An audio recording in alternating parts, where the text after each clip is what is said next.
Hey everyone, thank you so much for coming by and checking this video on my channel. Hope to see you visiting more often and hopefully you are subscribed. Today, just want to show you something I picked up from eBay, something I did not have in my collection. This is Alien Attack, a handheld game by Coleco. Came out in 1979. Paid $28 on eBay. You know, I know it wasn't clean by the pictures, not a problem. Can definitely make this look like a gem. No physical, cosmetic damage of any sort. It is a working condition game, so we'll have to test that out. Let's see the back side of it. You can see the instructions are nice. No peels, no stains. Rubber footings are all there. And of course, what we always like to look at and always ask beforehand if we can is the battery compartment corroded? This one is not. And it has the cover, which, like, again, a lot of these don't have them. Very nice. Definitely be a nice thorough cleaning, which will look like new. Well, new enough.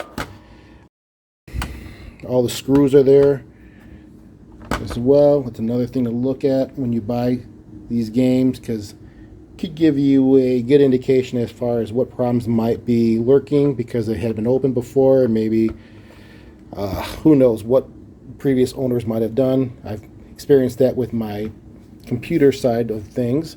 Handhelds, not so much, but there are sometimes you'll find people playing with the PCB and doing some soldering or fixing perhaps some runs or leads that are kind of corroded or broken, and they don't really do the greatest job. So, you know, if you can tell before you purchase something online based on how it looks as far as screws, believe it or not, you can kind of see them in some pictures, or even asking the seller, are they the original owner?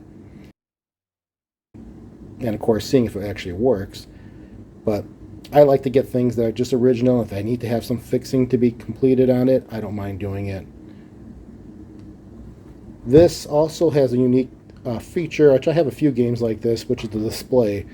It's not a typical display. It's not a, what are we calling a LCD, those liquid crystal displays. That's not really what this is. Kind of hard to tell. I don't have any batteries in it yet. However, this is a VFD. It's a vacuum fluorescent display. So it is a little bit better in contrast. It definitely will be a lot brighter if this thing does work, which I hope it will. You'll get an example of that shortly, but that's something I like on these newer or some of these more updated games that I've purchased.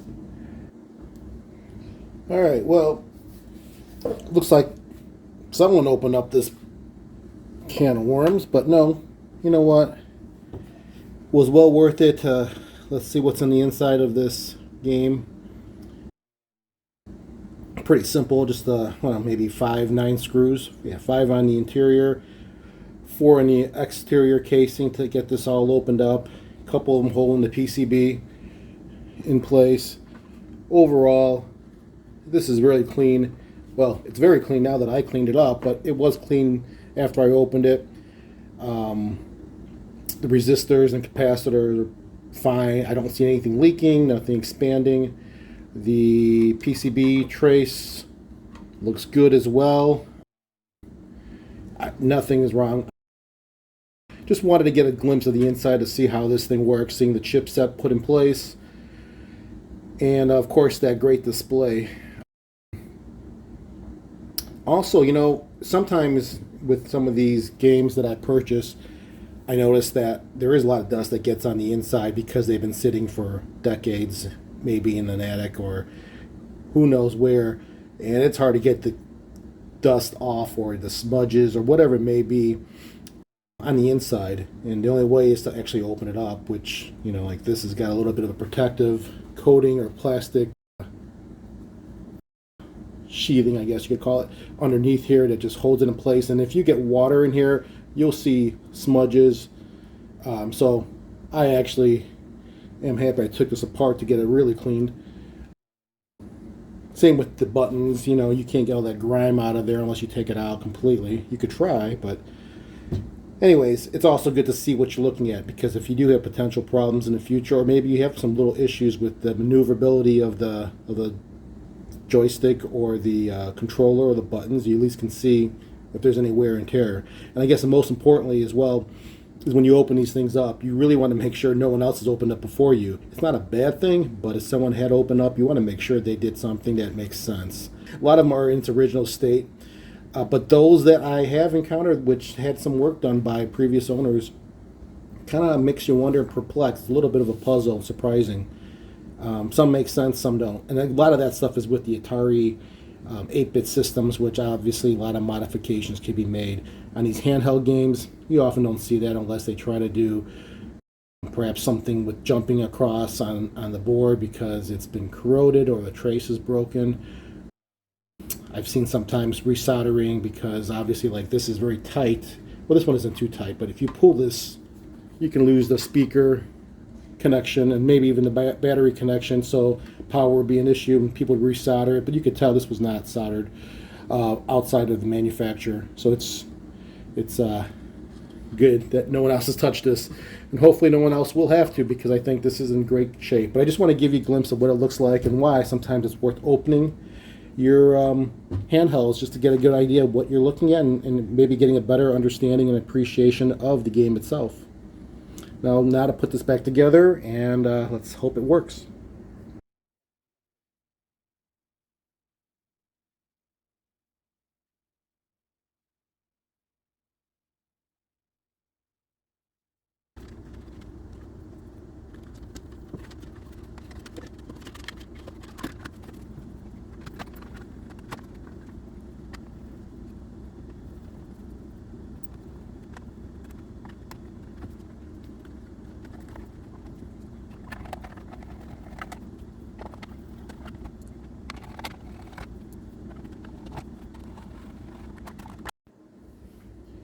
All right, well, the moment of truth. Let's see if this thing powers on. Looks good.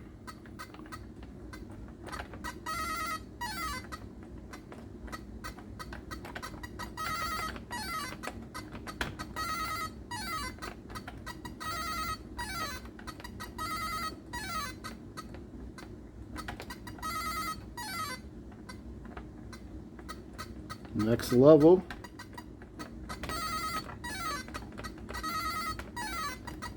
I am on fire.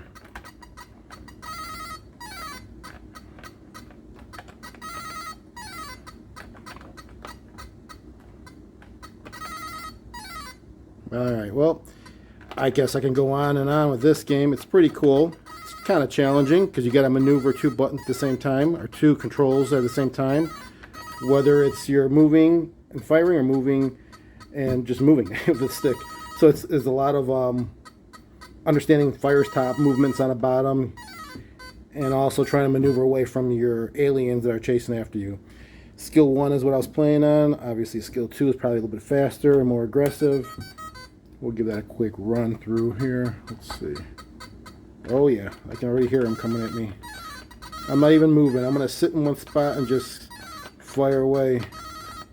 And you can see the little after effects of the shots coming at me, which is pretty cool.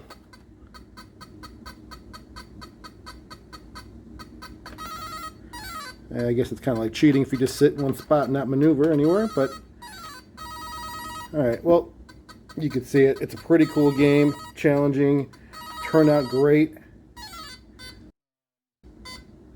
Sounds loud. Everything works perfectly on this.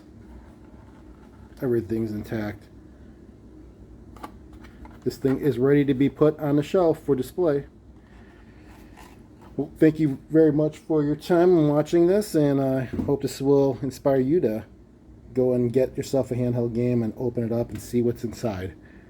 Till next time, remember, keep the gaming passion from the past alive by only doing it one way, and that's living it today.